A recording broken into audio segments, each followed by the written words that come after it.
새 아파트, 새로 지은 이 새 아파트 신축 아파트입니다. 신규 아파트가 많은 사람들이 찾고 있죠. 도대체 이 이유가 뭐냐? 왜 이 신축이 이렇게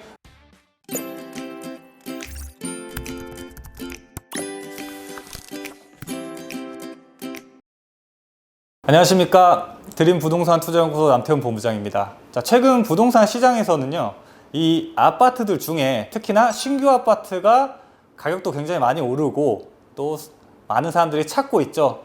자, 그래서 도대체 왜 그런지 한번 영상으로 준비해 봤습니다. 영상 시청하시기 앞서서 구독하기 버튼과 좋아요 버튼 눌러주시고 시청해 주시면 감사하겠습니다. 자, 일단 구체적으로 한번 도대체 얼마나 이 신규 아파트들이 가격이 올랐나 볼게요. 제가 이렇게 그래프 한번 준비해 봤는데요. 지금 밑에 이게 글자 작아서 잘 안 보이실 거예요. 이 두 아파트가 한 녀석은 신당동에 있는 H 아파트고요. 또 다른 한 녀석은 금호동에 있는 S 아파트입니다. 자, 그런데 일단은 조건을 비슷하게 해놨어요. 지금 행정구역이 신당동과 금호동 다르기는 하지만 얘네가 사실 붙어있는, 이 입지가 아주 가까이 붙어있는 단지입니다. 거기다 규모도 똑같아요. 그렇기 때문에 이렇게 딱 비교하기에는 좋은 아파트 단지여서 한번 선택을 해봤어요. 먼저 이 신당동에 있는 H 아파트는요, 얘는 27년 차 된 아파트입니다. 자, 그러고요, 이 금호동에 있는 S 아파트 같은 경우에는 3년 차 아파트예요. 굉장히 깨끗한 신축 아파트입니다. 자, 그리고 이 먼저 앞에 있는 게 2017년도의 가격이고요. 뒤에 있는 게 현재 2019년도의 가격입니다. 마찬가지로 옆에 있는 것도 얘가 2017년 가격이고 얘가 2019년의 가격이에요. 자, 그런데 보면은 이 27년식 아파트 같은 경우에는 2년간 가격이 얼마가 올랐냐면 약 2억 4천 정도가 올랐습니다. 자, 같은 동기간에 이 3년차 신축 아파트 같은 경우에는 얘는 얼마가 올랐냐면, 얼마가 올랐죠? 계산이 산수가 안 되는데 3억 8천이 올랐어요. 얘는 똑같은 2년 기간 동안에 비슷한 위치에 규모도 비슷한 단지를 선정을 한 겁니다. 그랬는데 비교해봤더니 똑같은 기간 동안에 이 신축 아파트가 무려 1억 4천만 원이나 더 올랐어요. 도대체 이 이유가 뭐냐 궁금하지 않으세요? 왜 이 신축이 이렇게 비슷한 데 있는데 왜 더 올라? 궁금하시죠? 그래서 하나하나 좀 짚어볼게요. 일단 첫 번째, 새 것을 좋아해서 그럽니다. 사람들은. 당연한 얘기예요. 너무 당연한 얘기를 이렇게 뭔가 거창하듯이 얘기를 하는데 사실 당연한 얘기입니다. 제가 사진 준비해봤어요. 이 왼쪽은 깨끗한 이제 새 아파트, 새로 지은 이 새 아파트고요. 자, 오른쪽은 상대적으로 조금 연식이 있는 아파트 내부를 이렇게 준비한 겁니다. 자, 제가 만약에 집을 구하더라도 당연히 이 왼쪽에 있는 깨끗한 아파트를 살고 싶어요. 이 오른쪽에 있는 이런 아파트 살고 싶은 사람 없겠죠? 그러니까 뭔가 특별한 사정이 있지는 않는 한 사람들은 보통 이렇게 깨끗한 아파트를 좋아합니다. 이거는 뭐 인간의 기본적인 욕구예요. 당연히 깨끗한 데 살고 싶어 하니까. 그래서 새 것을, 첫 번째로는 이 새 것을 좋아한다는 점. 두 번째로요, 거주 환경입니다. 요 부분을 좀 유심히 보셔야 되는데, 최근에 새로 짓는 이 신규 아파트 같은 경우에는요, 기존에 지었던 아파트들하고 이 환경 자체가 너무 틀려요. 우선 첫 번째로 이렇게 위에 단지 위쪽으로 이렇게 조경이 잘 된 거를 제가 말씀드릴 게 아니라 단지 위쪽으로 중요한 건 차가 안 다닌다는 거예요. 이 차가 안 다니는 단지 설계를 합니다. 자, 최근에 이 뉴스에서도 많이 나왔는데요. 단지 위쪽으로 이렇게 차가 다니는 그런 예전 지었던 그런 단지에서 어린 아이들이 단지 내에서 차량에 치여서 이렇게 좀 사망하는 이런 사고들이 종종 발생해서 이 뉴스에 보도되곤 합니다. 그런 식으로 이 안전에 문제가 생겨요. 안전에. 그런데 이 신규 아파트들 같은 경우에는 애초에 설계 시부터 이 안전을 고려한다는 점입니다.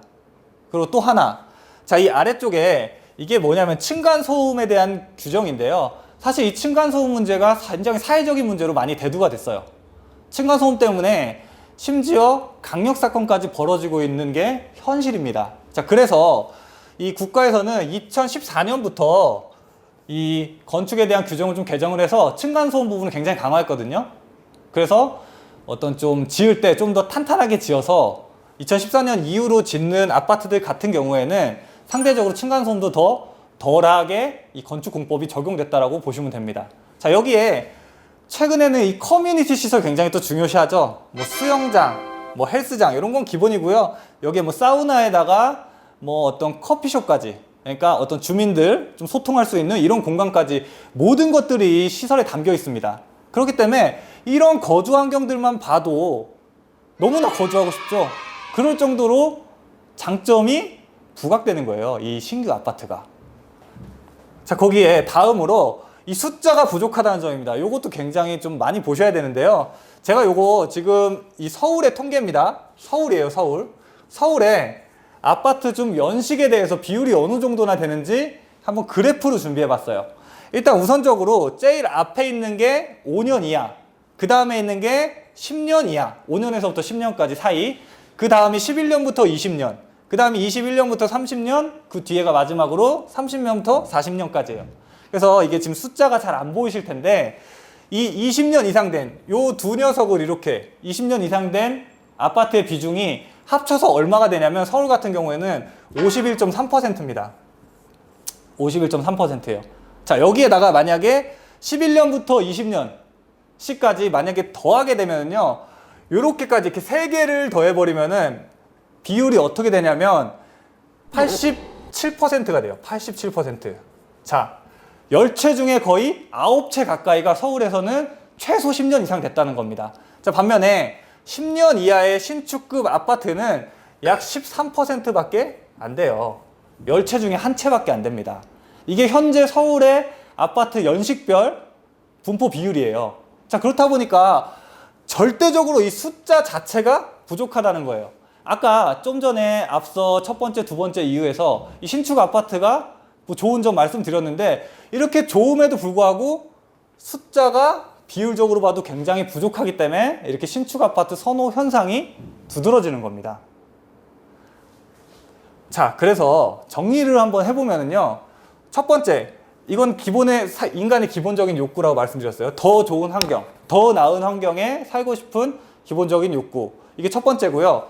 두 번째, 다양한 건축 공법들, 발달하는 이런 신축 건축 공법들이 적용이 되고 여기에 커뮤니티 시설 같이 다양한 시설들이 들어오면서 거주하기가 좋아져요. 한마디로 이 두 개는요, 이 수요를 늘리는 그런 요소라고 보시면 돼요. 이런 두 가지 이유 때문에. 자, 마지막으로 절대적으로 부족한 이 새 아파트의 비율. 이거는요, 공급적인 측면에서 보면 됩니다.